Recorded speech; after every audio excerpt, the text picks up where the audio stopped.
Le 18-18 vous fait visiter l'une des dernières fabriques artisanales de pastis à Marseille. Le salon anti-gaspi a lieu ce week-end, on vous en dit plus. La nouvelle expo du MUSEM est consacrée aux animaux, nous l'avons vu en avant-première. Installée à Marseille depuis 1962, la maison Cristal Limignana est la dernière fabrique artisanale de pastis de Marseille. Le 18-18 vous propose de découvrir un lieu et un savoir-faire unique. C'est mon arrière-grand-père qui avait rejoint un cousin déjà installé à Alger. Il avait un bar et la majorité de sa clientèle était des Espagnols qui étaient déjà installés à Alger et qui réclamaient la paloma qu'on appelle aujourd'hui l'anisette. Et mon arrière-grand-père, je ne sais pas comment, s'est débrouillé pour trouver les ingrédients. Il a fabriqué une bouteille et voilà, l'aventure est partie de là. Pastis de Marseille, c'est une recette, c'est pas une appellation géographique. Donc pour pouvoir apposer la mention Pastis de Marseille sur une étiquette, il faut en fait qu'il y ait 3 éléments. Il faut qu'il y ait une dose exacte d'anis, une dose minimale de réglisse et une dose maximale de caramel. Il faut qu'il fasse 45 degrés aussi.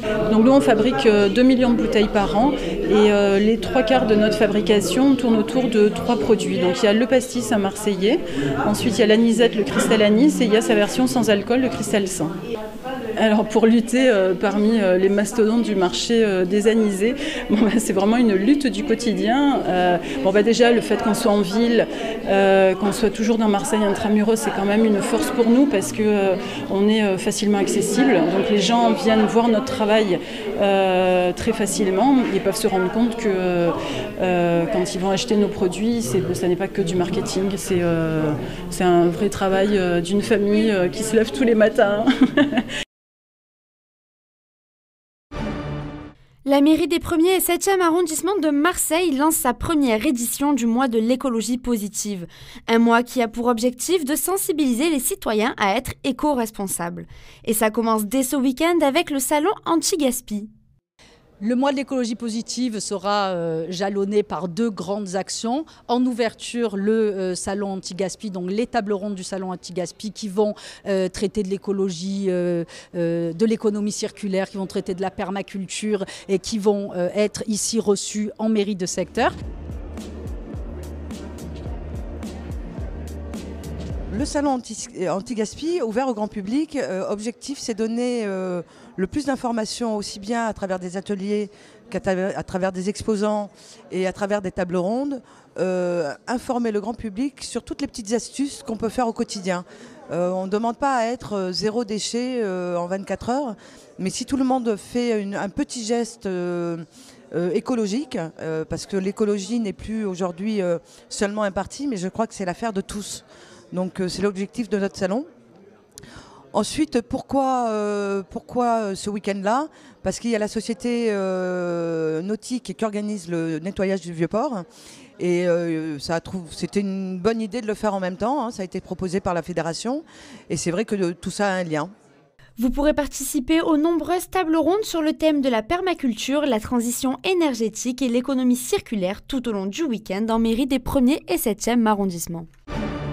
De l'Arche de Noé au zoo, le MUSEM vous invite à découvrir les animaux de A à Z. Pour cette nouvelle exposition sous forme d'abécédaire, le musée présente de façon originale ses collections. Ainsi, cette exposition explore le rapport homme-animal dans les sociétés d'Europe et de Méditerranée. On a 26 lettres dans l'alphabet, on trouve 26 mots associés qui commencent par cette lettre, en l'occurrence principalement des noms d'animaux ou des catégories d'animaux. Et donc on cherche dans les collections du MUSEM, à travers nos inventaires, notre base de données de gestion de la collection, des objets en lien avec, qui résonnent avec ces animaux, soit qu'ils les représentent, comme on peut voir une affiche représentant un éléphant pour le cirque, ou des objets qui sont utilisés pour l'élevage de ces animaux ou pour l'habitat de ces animaux.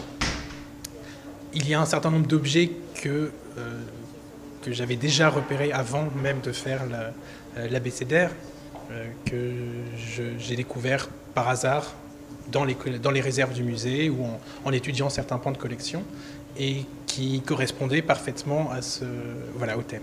Vous pourrez découvrir l'exposition Les animaux de A à Z dans la salle des collections du Fort Saint-Jean jusqu'au 4 mars. Avant-dernière préparation physique pour les handballeurs du PAUC. Demain soir, ils disputeront leur 5e journée face à Toulouse. Un match décisif qui succède à 3 défaites. Là arrive Toulouse qui est plutôt mal en point puisqu'ils ont perdu 3 matchs à la maison. Ils ont fait un match nul à Cesson alors qu'ils auraient même pu perdre et qu'ils avaient le match en main. Donc voilà, une équipe un peu comme nous, on va dire en mal de points.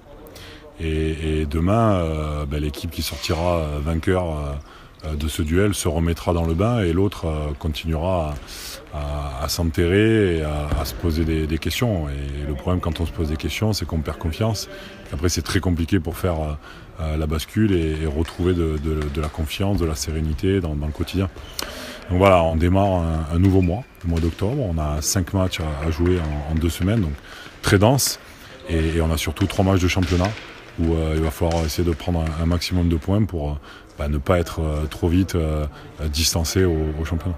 Si le championnat de D1 reste la priorité de la saison, la qualification historique en Coupe d'Europe apportera un nouvel objectif dès dimanche. C'est un moment historique pour le club, pour pas mal de joueurs aussi qui n'ont aucun match en Coupe d'Europe, notamment les jeunes. Et voilà, comme je leur ai dit, l'important c'est d'être très concentré sur le championnat.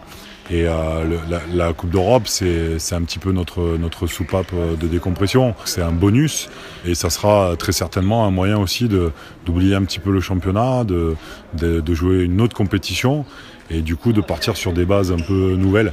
Donc si on a le bonheur de l'emporter demain contre Toulouse et qu'on fait de bons matchs contre les Islandais et qu'on se qualifie pour le prochain tour, je pense que ça va nous remettre la tête à l'endroit et qu'on sera capable d'aller faire un résultat à Dunkerque mercredi prochain. Après le match face à Toulouse, c'est le grand départ vendredi pour Reykjavik. Les handballeurs aixois poursuivront leur déplacement à l'extérieur jusqu'à mercredi pour leur 6e journée à Dunkerque.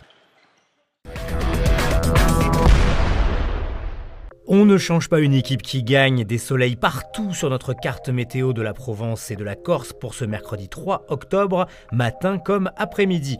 Et les températures qui remontent puisque le Mistral faiblit, 12 à Marseille et jusqu'à 15 à Arles dès le matin. Et l'après-midi, 21 à Avignon, 24 à Arles et Manosque, 25 à Marseille et jusqu'à 26 à Toulon.